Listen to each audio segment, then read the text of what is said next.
Somewhere in France right now, this evening, an office worker is booking 5 straight weeks off without asking permission, without apologizing, without a single ounce of guilt, already picturing the beach before the request is even fully submitted. In America, taking 2 weeks off in a row can feel like committing a small crime, the kind that requires a written explanation, a backup plan, and at least one nervous joke about checking email just in case. That gap isn't about work ethic, no matter how often it gets framed that way in casual conversation. It's about a law that was never written, and the absence of it says more than the law itself ever could. Here's the real question. Why is the United States the only wealthy country on earth with no federal law guaranteeing any paid vacation at all? Zero. None. Not even a single guaranteed day. While most of the world considers that almost unthinkable, by the end of this, you'll see exactly why this happened and how it connects to something we already uncovered about why Americans tip the way they do, and something stranger still about why we open the fridge even when we're genuinely not hungry at all. All three, it turns out, run on the exact same quiet mechanism, hiding in plain sight. Let's start with the number that surprises almost everyone the first time they hear it, and usually makes them double check it out of sheer disbelief. Nowhere in US federal law does it say an employer has to give you a single paid day off, ever, for any reason in your entire career. Not one. Vacation time here exists purely because individual employers choose to offer it, entirely voluntarily, not because anyone is required to. Now, compare that to the European Union, where the law requires a legal minimum of 4 weeks of paid leave every single year. In every member country, no exceptions, no employer opt-out, no fine print buried in an employee handbook. Here's the twist most people miss. This isn't really a story about laziness versus hard work, the way it's often framed by people defending the current system comfortably from a distance. It's a story about who gets to decide what enough looks like, the worker living inside the schedule every single day, or the person signing their paycheck from several floors above them. So why did it happen this way? Exactly, when so many similar countries chose such a different path. Trace it back. And the roots look strikingly similar to the tipping story we already uncovered together. After the mass labor movements of the early 20th century, many countries built worker protections directly into national law. Guaranteed leave, healthcare, pensions, treating them as basic rights that shouldn't depend on any single employer's mood or generosity in a given year. The United States took a different path. Instead of universal guarantees written into law, protections here were mostly left to be negotiated, workplace by workplace, often through labor unions sitting across the table from management. For a while, that actually worked reasonably well. Union membership was strong through the middle of the century, and many workers won generous vacation time through collective bargaining rather than legislation. But when union membership declined sharply over the following decades, there was no legal floor left underneath to catch what unions used to negotiate on people's behalf. Vacation time simply became one more benefit companies could offer, or quietly not offer, depending entirely on what kept them competitive for talent in that particular industry.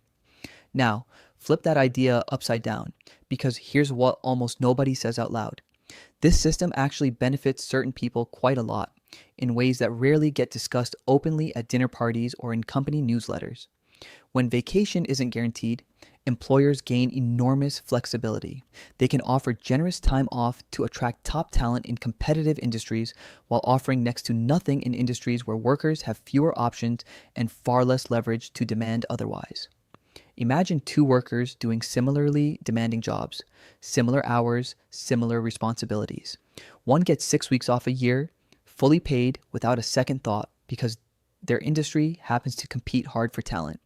The other gets barely any at all, and even then, faces subtle pressure not to actually use it. A raised eyebrow in a meeting, a project deadline that mysteriously lands the week they'd planned to be away. The difference isn't how hard either of them works, it's which industry happened to have enough leverage to negotiate for something the law never guaranteed in the first place. Here's an "I never thought about that" moment. Even when American workers do have paid vacation on paper, a large share of it goes completely unused every single year, quietly expiring or getting rolled over into a balance nobody ever actually cashes in. Not because people don't need rest. They clearly do, often desperately. But because of a quiet cultural pressure that treats taking time off as somehow risky, as if stepping away from your desk for 2 weeks might make you look replaceable, or worse, might reveal that the company was actually running fine without you the whole time. That fear isn't really irrational either, which is what makes it so persistent. In a system with few guaranteed protections and no legal floor underneath you, being seen as less committed can carry a genuinely real cost: a missed promotion, a smaller raise, a quiet note in someone's memory at review time. So people simply don't take the time they've technically already earned, leaving it sitting on the table year after year, like money nobody ever collects. Remember that tipping story from earlier? Notice the pattern reappearing here. Almost exactly the same shape, just wearing a different outfit. In both cases, a system that quietly benefits employers survives, dressed up as personal choice or cultural tradition, because changing it would require someone with real power to give something up voluntarily, on purpose, with nothing forcing their hand. Nobody with that power has had enough incentive to be the one who moves first. We're getting closer now to understanding something even stranger. The third piece of this whole pattern, the one hiding in your own kitchen. That one isn't about employers or laws at all. It runs on a completely different kind of loop, quieter, far more personal, and honestly a little unsettling once you actually see it clearly. Back to vacation though, for one final layer. Here's a genuinely strange comparison. Countries with mandated vacation time don't show lower productivity because of it. If anything, the relationship runs the other way more often than people expect. Several comparisons of international labor data have found that well-rested workforces tend to sustain higher output over time, not lower, once you account for total hours worked rather than hours merely present. Which raises an uncomfortable question nobody in charge really wants to answer directly. If guaranteed rest doesn't hurt the numbers and might even help them, then what exactly is the actual justification for never guaranteeing it in the first place? Maybe there isn't one, not really. Maybe it's simply inertia. A system that was never designed on purpose by anyone sitting down and deciding this was fair, surviving only because nobody with the power to redesign it has ever been forced to sit down and actually try. That's the answer to the question I opened with.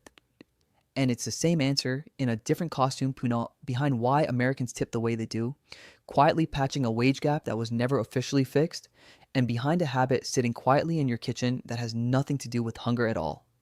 A pattern so automatic, repeated so many times a week that you probably never once stopped to actually question it. You'll never look at a generous 2-week vacation offer the same way again, the one that sounded impressive right up until you learned what the rest of the world considers the bare legal minimum. And once you see this pattern clearly, running quietly through your paycheck and through your restaurant bill, you're going to want to see exactly where else it's hiding, including the one place you'd never expect to find it, standing barefoot in your kitchen at 11 at night, staring into a lit up fridge for absolutely no reason at all.